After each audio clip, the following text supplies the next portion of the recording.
Solutions. Let's start with some definitions. So a solution is defined as a homogeneous mixture. And if you remember back from the beginning of the semester, a homogeneous mixture is a mixture that is uniformly mixed. And solution means the same thing. A solution is made of two parts. There's the solute, that is the lesser amount, and the solvent, that's the greater amount. So an example you're familiar with is salt water. So a saltwater solution is made up, the solute is the salt, and the solvent is the water. There are a lot of different types of solutions. For example, you can have a gas dissolved in a liquid. So the liquid is the solvent and the gas is the solute. An example of this is soda water. So any carbonated drink is carbon dioxide dissolved in water. So that's a gas dissolved in water. And two influences that we want to look at are pressure and temperature. So it turns out that as the pressure increases, the solubility also increases. And just think about that can of pop, that before you open it, there's pressure in that. And you open it and you hear the little psst, and that's the pressure releasing. And what also you see as that pressure goes down is you see that the carbon dioxide, the bubbles come out and they join the air instead. So as pressure increases, solubility increases. As pressure decreases, solubility decreases. Temperature, as it increases, the solubility decreases. So it's less soluble as it gets warmer. So again, remembering that soda can, if you leave an open container of soda pop in the car and it gets hot, it'll go flat pretty quickly because the heat drives that carbon dioxide back into the air rather than in the solution. We also have a liquid dissolved in a liquid. So now liquid is both your solute and your solvent. Some examples of that: vodka that has water and ethanol. So those are two liquids mixed together and they make a solution. Antifreeze is water and ethylene glycol mixed together. Again, two liquids mixed. And the thing that you watch for is this, that like dissolves like, and that goes back to polar. So a polar solute dissolves in a polar solvent, and same with non.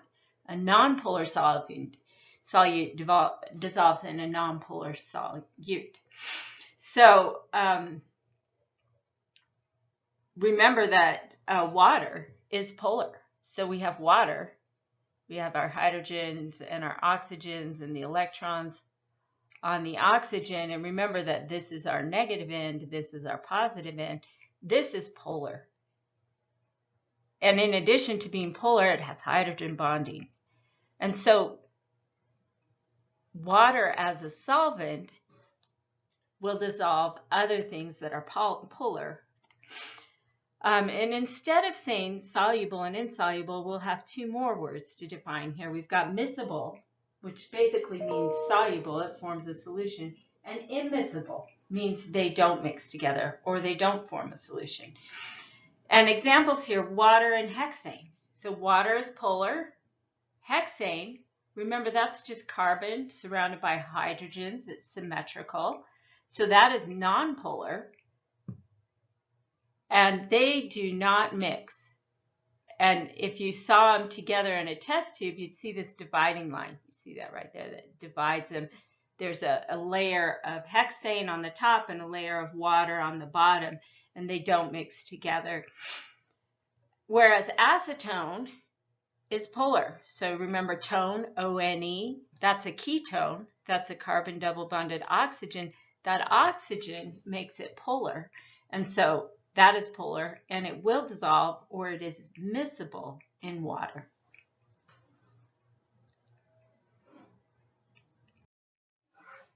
This brings us to how soap works, because a lot of the things that we need to wash off our skin or clothes or dishes is grease and oil, and those are non-polar.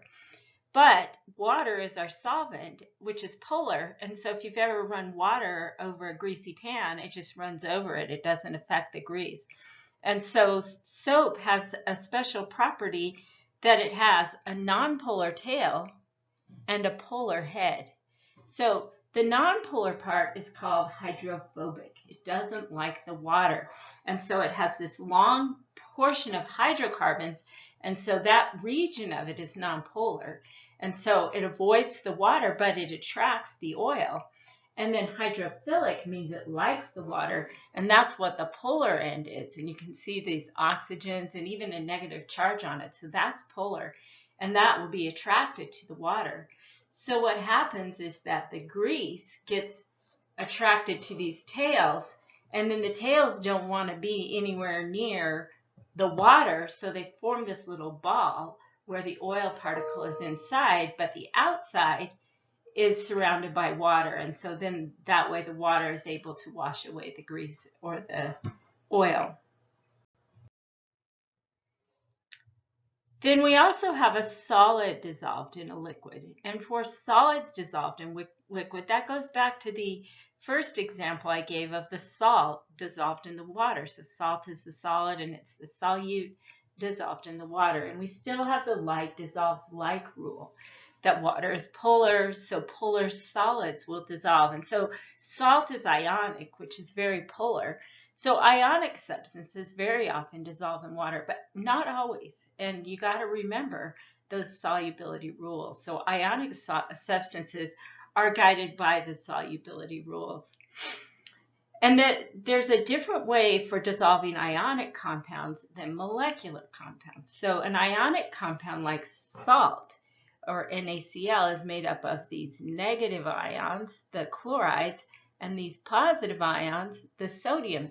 And they drew the chloride bigger because an anion with that negative charge, it picked up an electron, so it's actually bigger. And the sodium lost an electron, so it's actually smaller than the chloride. And when you put that in water, what happens is that the positive part of the water, remember that hydrogen end is the positive end, surrounds the negative ion, and the negative part of the water, which is this oxygen, surrounds the positive ion. And so the ions are separated from each other and surrounded by water. And this is important in our chemical reactions. You remember those double replacement reactions and even the single replacement reactions. It's important to get those ions separated from each other so they're available to react with other ions. And so, of course, this is aqueous dissolved in water. So that's what it looks like. Molecular substances have a different way of dissolving. And again, in order to dissolve in water, a molecular solid would have to be ionic. It would have to be polar.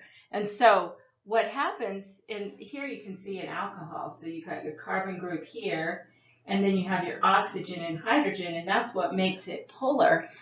And so the polar end of the molecule is attracted to the negative end of the molecule attracted to the positive end of the water, and vice versa. And so each molecule is surrounded by water molecules, but the molecule itself does not come apart. It's not separated. Another thing that happens because of this is the number of particles in the solution is different. So molecular particles, one particle dissolves, you get one particle in the water. But ionic, if one particle or one formula unit of sodium chloride dissolves, you get two particles. You get one sodium and one chloride ion. And depending on the formula, you may get even more than two. So you can end up with more particles than you started out with formula units.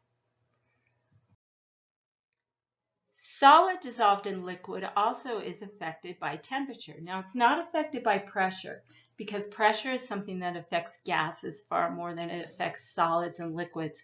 And what you see here is that most solids, as the temperature increases, the solubility also increases. So here is temperature as it increases from 0 to 100 degrees Celsius, and then a whole bunch of different salts. And what you'll notice is most of them have an upward slant. And this scale is our solubility in grams per 100 grams of water. So different salts have different solubilities, and they're affected in different ways by temperature. Notice potassium nitrate, how extreme that is.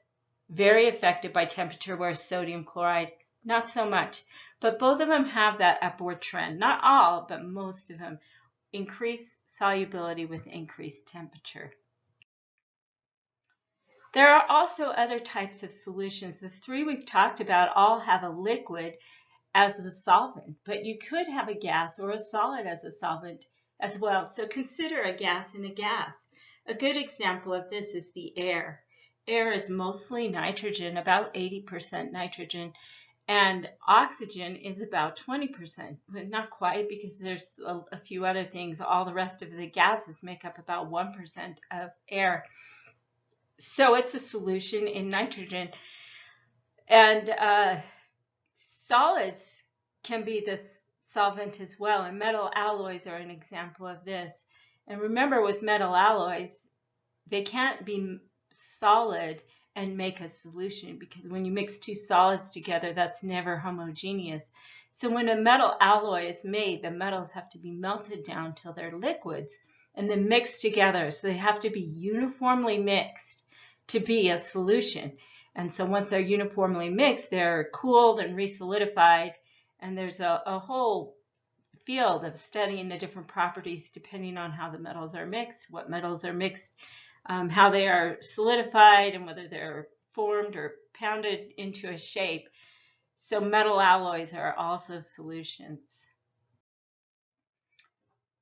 From this information, we can predict what will dissolve in water. And so let's look at these substances listed here and use the guidelines that we found. So first of all, we consider what kind of substance it is. If it is an ionic compound, then what we're going to use is the solubility rules. And remember those rules that are on the periodic table that I had for you, that many ionic compounds are soluble, but they are not all soluble. And you check the anion part, and for most cases, the anion will tell you whether it's soluble or insoluble. If it's a molecular compound, you look for if it's polar. So you may have to do the dot structure to figure out, is that a polar molecule or a nonpolar molecule? Polar will dissolve in water, nonpolar will not. And then lastly, organic compounds. If it's all hydrocarbons, you just got carbon and hydrogen. Remember, those are very uniform shapes with the carbons in the middle, the hydrogens on the outside. And they are nonpolar, so they do not dissolve in water. But if there's an oxygen or a nitrogen on that molecule, that makes it soluble in water. That makes it polar, and that makes it soluble. Now my oxygen looks like a Q. That's an oxygen. And if there's hydrogen bonding, like alcohols, carboxylic acids, and amines, it's even more soluble because water also has that hydrogen bonding. So what I'd like you to do now is stop the video, consider these 8 compounds here, and decide, do you think it will dissolve in water, or do you think it won't? And then turn the video back on and see if you were right.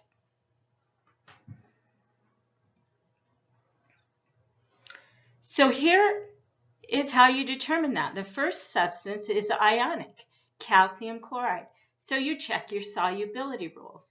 And so you look for chloride, and you check that on the solubility rules, and chlorides are soluble. So yes, that compound is soluble. The next compound is also ionic. And again, you check your solubility rules. Carbonate. Carbonate is generally not soluble, and zinc is not an exception. Zinc carbonate is not soluble, so no, that would not dissolve. The next one is molecular, so NH3. Let's consider the dot structure. NH3 looks like this, with the 2 dots on the nitrogen.